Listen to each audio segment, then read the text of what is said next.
Halo semuanya, selamat datang di channel yang tidak layak untuk dihina ini. Sebelum kita mulai, atur posisi santainya, seruput kopinya, dan mari kita berkhayal.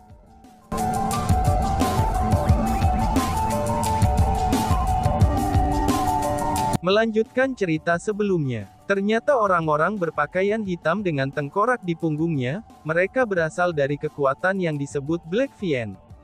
Adapun Black Fiend ini, itu adalah kekuatan yang sangat terkenal. Dapat dikatakan juga, bahwa mereka telah melakukan semua kejahatan yang bisa dibayangkan. Terutama dua pemimpin mereka, tengkorak hitam dan putih. Mereka berdua dikatakan sedang dalam perjalanan, untuk menjadi orang ke-6 dan ke-7 Great Evildurs di Tanah Suci Martialism. Untuk reputasi dan gelar Great Evildur ke-6 dan ke-7, tengkorak hitam dan putih telah memimpin Black Fiend untuk melakukan tindakan jahat di setiap tahunnya. Karena itulah, mereka telah menjadi target eliminasi bagi banyak kekuatan. Black Fiend telah menyebabkan masalah bagi keluarga Luo dengan sebuah tujuan. Mereka ingin mendapatkan harta warisan keluarga Luo, yaitu embun yang tak terlihat. Keluarga Luo tidak mau menyerahkan embun yang tak terlihat itu kepada mereka. Dengan demikian, Black Fiend mengirimkan orang untuk melancarkan serangan mendadak pada Luo Huan dan yang lainnya. Luo Huan sendiri merasa, bahwa dengan cara Black Fiend melakukan sesuatu, ini hanya akan menjadi awal. Karena kemungkinannya dalam waktu dekat, Black Fiend akan memimpin pasukan utama mereka menuju ke keluarga Luo mereka. Pada saat itu, jika mereka masih tidak mau menyerahkan embun tak terlihat kepada mereka, apa yang akan menunggu keluarga Luo akan menjadi bencana yang mampu menghancurkan seluruh keluarga mereka. Karena tengkorak hitam dan putih itu benar-benar berani menyatakan diri mereka, sebagai eksistensi yang akan menjadi penjahat besar ke-6 dan ke-7, maka mereka pastinya bukan orang yang bisa dianggap mudah. Seperti yang kulihat, orang-orang yang dikirim Black Fiend untuk menyerang kalian semua hari ini, mereka hanyalah prajurit udang dan jenderal kepiting. Mereka dikirim hanya untuk menguji kekuatanmu. Jika mereka datang lagi, pasti akan ada Half Martial Emperor di jajaran mereka. Dengan kekuatan keluarga Luo kamu semua pasti tidak ada tandingannya dengan Black Fiend itu, kata Chu Feng. Itu benar. Kami juga tahu bahwa kami tidak cocok untuk Black Fiend. Itulah sebabnya, kami telah meminta agar ayahku menyerahkan embun tak terlihat kepada mereka sepanjang waktu. Akan tetapi, ayah aku sangat keras kepala, dan dia menolak untuk menyerahkan embun yang tak terlihat apapun yang terjadi, balas Luo Huan. Ketika berbicara tentang masalah ini, Luo Huan memiliki penampilan yang sangat khawatir dan gelisah. Ini tidak bisa disalahkan padanya. Ketika sebuah bencana besar akan menimpa seseorang, ketika kematian seseorang ada di hadapan mereka, berapa banyak orang yang bisa tetap tenang tanpa rasa takut? Seperti apakah apa embun yang tak terlihat itu? Apakah ini lebih penting daripada kelangsungan hidup keluarga Luo kamu? Tanya Duan Wu. Mendengar kata-kata itu, Chu Feng mulai tersenyum. Adalah satu hal bagi orang lain untuk mengatakan kata-kata seperti itu. Namun untuk Duan Wu, dia sebenarnya mengatakan kata-kata itu. Saat itu, Chu Feng hanya ingin Duan Wu untuk mengubah aturan, dan hidup berdampingan dengan penduduk desa Poison Demons Valley secara damai. Namun sekarang, Duan Wu menyatakan bahwa dia tidak dapat mengubah aturan yang ditinggalkan oleh leluhurnya, dan dengan keras kepala menolak untuk mematuhi permintaan Chu Feng. Dan bahkan, dia tidak ragu ketika kematian diletakkan di depannya. Jika dibandingkan dengan keluarga Luo, Duan Wu jelas-jelas adalah individu yang jauh lebih keras kepala dengan aturan. Jika Luo Huan tahu bahwa Duan Wu adalah orang seperti itu, namun dia masih berani berbicara tentang mereka yang keras kepala, maka Chu Feng benar-benar akan bertanya-tanya, seperti apa reaksi Luo Huan ini. Dermawan, kalian semua tidak tahu tentang ini. Meskipun Invisible Dew itu memiliki nama yang terdengar menyenangkan, tapi itu sebenarnya adalah racun yang sangat kuat. Dia tidak berwarna dan tidak berbau. Bahkan spiritualis dunia yang diselubungi oleh Dragon Mark Royal saja, mereka tidak akan dapat mendeteksinya. Meskipun embun tak terlihat kemungkinan bukan racun yang fatal, tapi ia mampu menyebabkan kelumpuhan untuk jangka waktu tertentu. Jika seseorang lumpuh, ia tidak akan lagi memiliki kemampuan untuk membela diri. Jika orang yang menggunakan racun memiliki niat untuk membunuh, maka orang yang diracuni pasti akan mati. Dengan betapa jahatnya si tengkorak hitam, mereka pasti tidak berencana untuk menggunakan Dewa Invisible keluarga Luo kita untuk perbuatan baik. Jika mereka mendapatkan embun tak terlihat kita, maka banyak orang yang akan berakhir menderita. Ayah, aku percaya bahwa kita seharusnya tidak membantu para pelaku kejahatan. Karena itulah, dia tidak mau menyerahkan embun yang tak terlihat ini, ucap Luo Huan dan menjelaskan.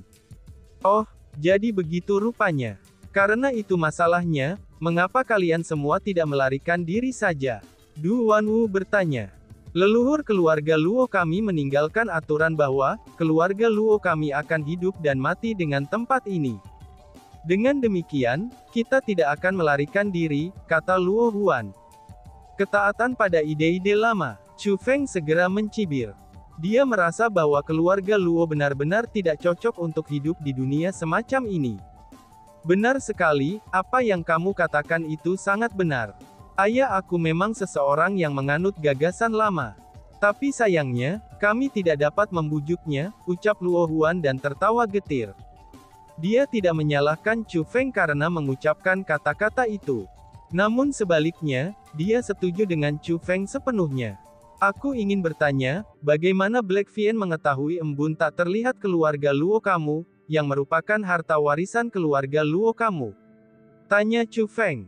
Seseorang dari keluarga Luo kita telah mengatakannya setelah minum terlalu banyak, kata Luo Huan. Dalam hal itu, apakah Black Vien melihat embun tersembunyi keluarga Luo untuk diri mereka sendiri? Tanya Chu Feng. Tidak, jawab Luo Huan dan menggelengkan kepalanya. Dalam hal itu, bukankah masalahnya akan terpecahkan seandainya kalian semua bersikeras, bahwa kamu tidak memiliki embun yang tak terlihat? Du Wanwu menyela. Jika sesederhana itu, Black Vien tidak akan datang untuk menyerang kita. Dengan cara Black Vien menangani berbagai hal, bahkan jika keluarga Luo kita bersikeras bahwa kita tidak memiliki embun yang tak terlihat, maka mereka pasti tidak akan mempercayai kita. The Black Vien bertekad untuk melihat embun tak terlihat itu. Jika dia tidak bisa melihatnya, dia akan melenyapkan keluarga Luo, tebak Chu Feng. Apa yang dikatakan dermawan Feng Xing sangatlah benar. Saat itu, ketika Black Vien mengirim orang ke keluarga Luo kami untuk meminta embun yang tak terlihat, ayahku mengatakan bahwa keluarga Luo kami tidak memiliki embun yang tak terlihat. Dan faktanya, dia bahkan secara terbuka membunuh orang dari keluarga Luo kita, yang telah berseru tentang embun yang tak terlihat setelah minum terlalu banyak. Namun setelah itu, orang-orang dari Black Vien hanya menertawakan kami, dan meninggalkan kata-kata ini. Serahkan embun yang tak terlihat dalam 10 hari. Kalau tidak, keluarga Luo akan lenyap dari muka bumi ini, kata Luo Huan. Seperti yang diharapkan, mereka jahat dan tanpa ampun, ucap Du Wanwu dan menghela nafas saat mendengar kata-kata itu. Selain itu, jejak amarah juga muncul di matanya. Karena mereka belum pernah melihat embun yang tak terlihat sebelumnya, aku memiliki metode yang dapat digunakan untuk menipu mereka, kata Chu Feng. Metode apa yang kamu miliki? Mendengar kata-kata itu, Du Wanwu dan Luo Huan bertanya secara bersamaan. Aku sangat mahir dengan teknik formasi spiritual, sementara Du Wanwu mahir dengan teknik racun. Seharusnya tidak sulit bagi kami berdua untuk membuat embun tak terlihat yang palsu, jawab Chu Feng. Setelah mengucapkan kata-kata itu, Chu Feng memandang Du Wanwu dan bertanya. Bagaimana menurutmu? Tanya Chu Feng. Memang benar, kita bisa mencobanya, jawab Du Wanwu sambil mengangguk. Sebagai keturunan Demon Racun, ia sangat percaya diri dengan teknik racunnya. Para dermawan, apakah itu benar? Apakah itu benar-benar layak? Tanya Luo Huan yang sangat senang mendengar kata-kata itu. Dan bahkan, dia merasa sedikit tidak percaya. Itu seolah-olah dia telah melihat fajar era baru, dan juga melihat cahaya harapan. Kecuali kalau Black Vien memiliki spiritualis dunia yang diselubungi oleh jubah tanda naga, mereka pasti tidak akan dapat menemukan bahwa embun tak terlihat yang kita buat adalah palsu, kata Chu Feng. Itu benar-benar hebat, seru Luo Huan. Mendengar kata-kata itu, kegembiraan di wajah Luo Huan semakin kuat. Kamu jangan senang terlalu cepat. Aku merasa bahwa jika keluarga Luo kamu berniat untuk menyerahkan embun yang tak terlihat, kamu masih tidak akan dapat melarikan diri dari musibah ini, kata Chu Feng. Dermawan, apa maksudmu dengan itu? Tanya Luo Huan. Mendengar apa yang dikatakan Chu Feng, ekspresi Luo Huan berubah. Bukan hanya dia saja, bahkan Duan Wu saat ini sedang menatap Chu Feng dengan ekspresi bingung. Dengan cara kekuatan seperti Black Vien melakukan sesuatu, bahkan jika kalian semua menyerahkan embun tak terlihat kepada mereka, mereka kemungkinan akan tetap membunuh kalian semua untuk membungkammu, dan mencegah masalah tentang embun tak terlihat itu menyebar. Kata Chu Feng. Dalam hal itu, keluarga Luo kita benar-benar tidak akan dapat menghindari bencana ini sama sekali, ucap Luo Huan. Mendengar apa yang dikatakan Chu Feng, Luo Huan mundur beberapa langkah, dan kulitnya berubah sepucat kertas. Kegembiraan di wajahnya benar-benar berubah menjadi ekspresi depresi. Feng Xing, karena kamu sudah tahu bahwa mereka adalah orang-orang yang kejam, mengapa kamu menyarankan untuk membuat Invisible Dew palsu dengan aku? Bukankah itu sama sekali tidak perlu? Du Wanwu bertanya. Du Wanwu, biarkan aku bertanya padamu. Karena keluarga Luo menunjukkan kebaikan kepada leluhur kamu, dan leluhur kamu meninggalkan instruksi untuk membantu keluarga Luo, kamu pasti tidak akan duduk dan menonton tanpa melakukan apapun kan, dan kamu pasti akan melindungi keluarga Luo. Bukankah itu benar? Tanya Chu Feng. Itu memang benar, jawab Du Wanwu sambil mengangguk. Dengan temperamen kamu, bahkan jika kamu akan mati, kamu tidak akan gemetar ketakutan, bukankah begitu? Tanya Chu Feng lagi. Benar sekali, balas Du Wanwu dan mengangguk lagi. Dalam hal ini, kamu harus siap untuk menyebabkan pembantaian. Bukan begitu? Tanya Chu Feng lagi. Itu benar. Du Wanwu mengangguk lagi. Namun meski begitu, seseorang harus memiliki pembenaran untuk membunuh orang lain. Kalau tidak, kita akan menjadi elemen kriminal yang setara dengan Black Vien. Pertama-tama, Black Vien adalah kekuatan yang telah menyebabkan kejahatan yang tak terhitung jumlahnya, dan juga kekuatan yang semua orang ingin hilangkan. Jadi, kami memiliki alasan untuk membunuh mereka. Dan yang kedua, Black Vien datang untuk mengancam keluarga Luo. Maka dari itu, apa yang kami lakukan hanyalah membela diri. Jadi, kami memiliki lebih banyak pembenaran untuk membunuh mereka. Namun meski begitu, mereka tetap akan menuntut. Jadi, jika kita menyerahkan embun tak terlihat kepada mereka, dan mereka masih bersikeras menyerang keluarga Luo, maka kita akan memiliki pembenaran yang lebih besar untuk membunuh mereka. Tentu saja, dugaanku sebelumnya hanyalah sebuah kemungkinan saja. Jika memungkinkan, aku berharap dapat menyelesaikan masalah ini dengan embun yang tak terlihat. Jika Black Vien memutuskan untuk tidak membantai keluarga Luo setelah mendapatkan embun terlihat, jika kita dapat melindungi keluarga Luo tanpa membunuh, bukankah itu akan lebih baik? Kata Chu Feng sambil tersenyum. Kamu sangat benar, balas Du Wanwu. Mendengar apa yang dikatakan Chu Feng, Du Wanwu menganggukkan kepalanya lagi. Pada saat ini, ia memiliki tingkat penghormatan yang sama sekali baru untuk Chu Feng, karena semua yang dikatakan Chu Feng sangat masuk akal, sehingga ia tidak dapat menemukan kesalahan untuk membantah. Ketika bahkan Du Wanwu telah bertindak seperti ini, tatapan yang Luo Huan lihat kepada Chu Feng menjadi lebih rumit. Itu adalah satu hal bagi Chu Feng, untuk menjadi kaisar setengah bela diri di usianya yang masih muda. Namun Chu Feng sebenarnya berkepala dingin, dan juga tenang dalam cara dia menangani masalah. Hanya dalam waktu singkat, dia telah memikirkan semua hal ini dan menganalisis semuanya dengan saksama. Ini adalah sesuatu yang mustahil bagi Luo Huan. Jangankah dia, bahkan ayahnya saja, yang merupakan kepala keluarga besar keluarga Luo, mungkin tidak akan mampu mencapai apa yang dimiliki Chu Feng. Pria muda ini benar-benar sangat kuat. Namun selain itu, ada item yang aku akan membutuhkan bantuan nona ketiga, tiba-tiba saja Chu Feng berkata.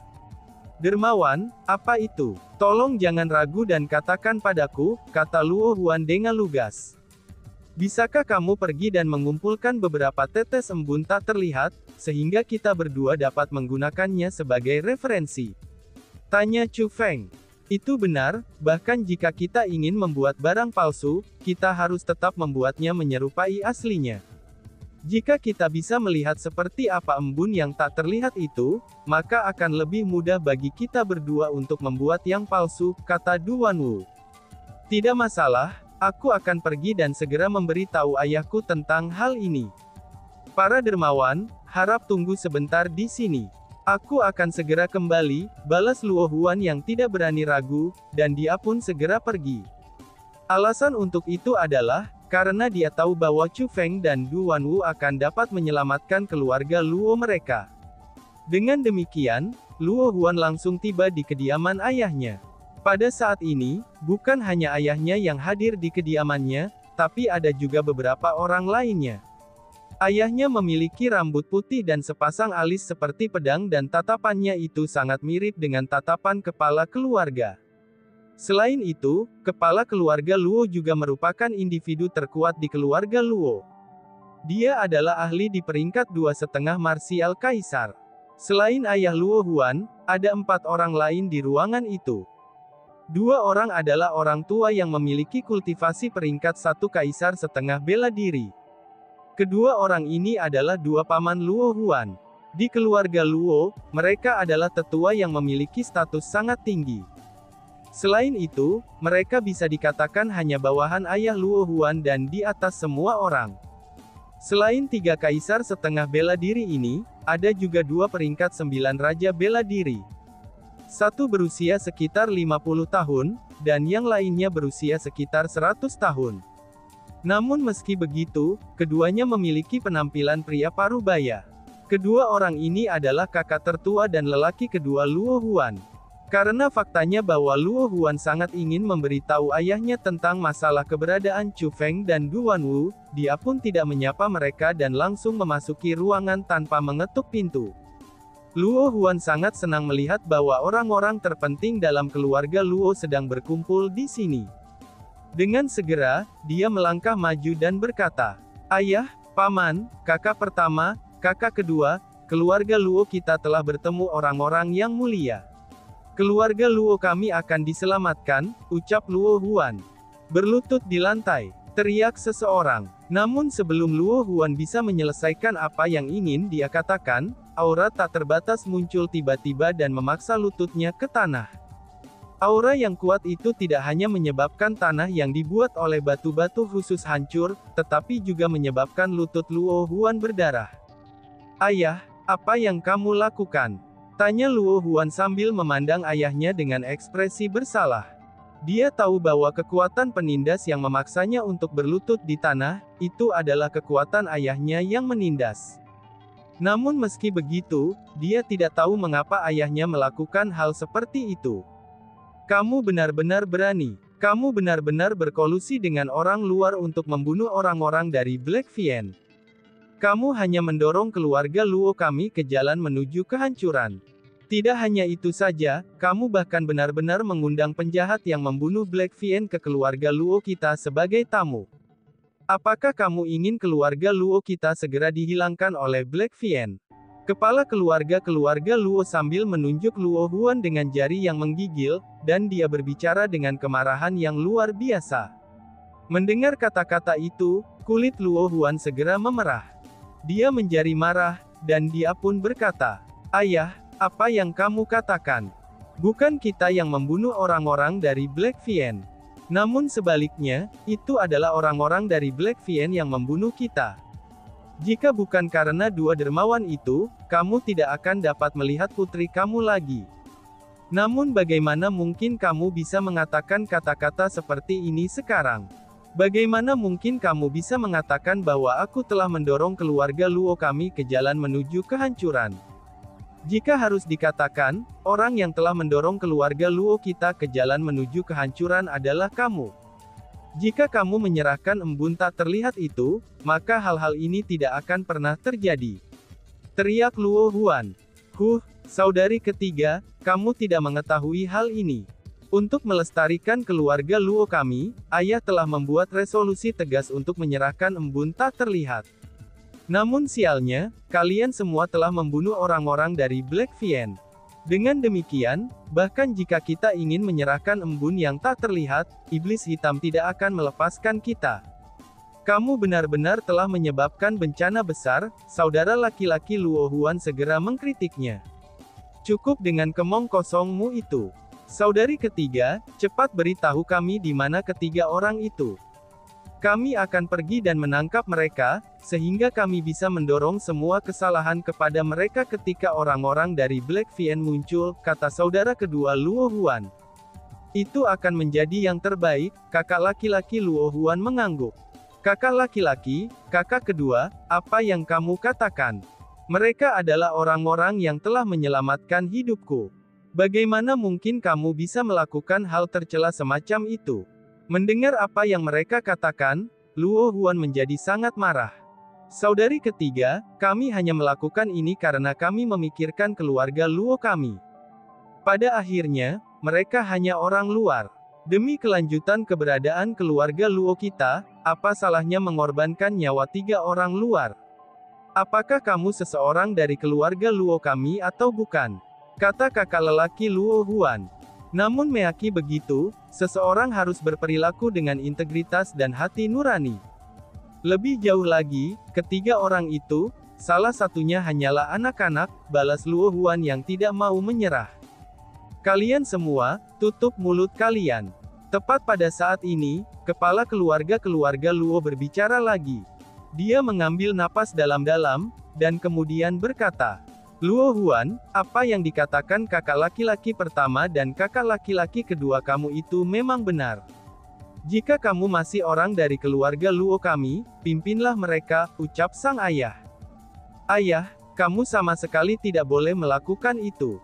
Kita tidak hanya harus tidak menyerang mereka karena mereka telah menunjukkan kebaikan kepada kita, bahkan jika kita benar-benar ingin menyerang mereka, keluarga Luo kita masih tidak akan sebanding dengan mereka. Kamu semua belum melihatnya. Mereka sangat kuat, dan mereka jelas-jelas bukan orang biasa. Jangankan kakak laki-laki pertama dan saudara laki-laki kedua, bahkan jika kamu dan paman harus bertindak bersama-sama, kamu semua masih akan tidak cocok untuk mereka. Luo Huan mendesaknya dengan tekad. Kamu benar-benar sangat memuji orang lain, dan mencela keluargamu sendiri. Bawa kami ke sana dengan segera. Aku akan melihatnya, siapakah mereka sebenarnya sehingga kamu melebih-lebihkan mereka dengan cara ini. Ucap kakak pertama dan kakak kedua Luo Huan sambil berjalan di depan Luo Huan. Mereka menjemputnya dan bersiap untuk pergi. Mereka berencana untuk memaksa Luo Huan, itu untuk menunjukkan kepada mereka cara untuk menangkap Chu Feng, Duan Wu, dan Gou Dan Er. Tidak perlu untuk itu, ucap seseorang. Namun tepat pada saat ini, sebuah suara tiba-tiba terdengar. Pada saat yang sama juga, pintu yang tertutup rapat tiba-tiba terbuka dengan kasar. Pada saat pintu dibuka, orang-orang dari keluarga Luo memperhatikan bahwa ada 3 sosok di luar. Para dermawan, seru Luo Huan yang terkejut ketika melihat ketiga orang ini. Alasan untuk itu adalah, karena mereka tidak lain adalah Chu Feng, Duan Wu, dan Gou Dan Er. Duan Wu, bukankah aku sudah mengatakan bahwa keluarga Luo tidak akan menyerahkan embun terlihat untuk kita gunakan sebagai referensi yang mudah? Hanya saja, aku tidak berharap bahwa orang-orang keluarga Luo akan setercela ini. Kami menyelamatkan mereka dari musibah, namun mereka sebenarnya ingin menangkap kami untuk mendorong kesalahan kepada kami. Bahkan mereka ingin kita mati. Sungguh, ini adalah niat mengerikan dari kepentingan diri sendiri. Chu Feng berkata sambil tersenyum berseri-seri. Meskipun dia sangat terkejut dengan semua ini, tapi dia bisa menerimanya. Jika dibandingkan dengan ketenangan Chu Feng, ekspresi Duan Wu sudah sangat jelek. Itu sudah jelas, dia tidak menyangka bahwa orang-orang keluarga Luo akan bertindak seperti ini. Waktu yang tepat, ucap kakak Luo Huan. Tepat pada saat ini, Saudara lelaki pertama dan saudara laki-laki kedua tiba-tiba saja bergerak. Mereka berubah menjadi dua sinar cahaya, dan dengan kekuatan yang mengesankan dari peringkat 9 Martial Kings, mereka pun menyerbu ke arah Chu Feng, Duan Wu, dan Goudan Er. Pada saat yang sama, tangan mereka mulai bergerak. Banyak cakar elang yang kuat ditembakkan keluar dari tangan mereka, dan itu adalah keterampilan bela diri. Mereka berusaha menangkap Chu Feng dan yang lainnya hidup-hidup. Menghadapi serangan kedua pria ini, Duan Wu bahkan tidak repot-repot bergerak. Adapun dengan Chu Feng, ia pertama kali menarik Goudan di belakangnya, dan kemudian melangkah maju. Dia telah melangkah di depan Duan Wu. Namun demikian, Chu Feng tidak menyerang. Tapi sebaliknya, dengan senyum di wajahnya, dia diam-diam menunggu serangan kedua pria itu tiba. Dan tiba-tiba saja bersambung. Sekian dan terima kasih banyak. Bye-bye.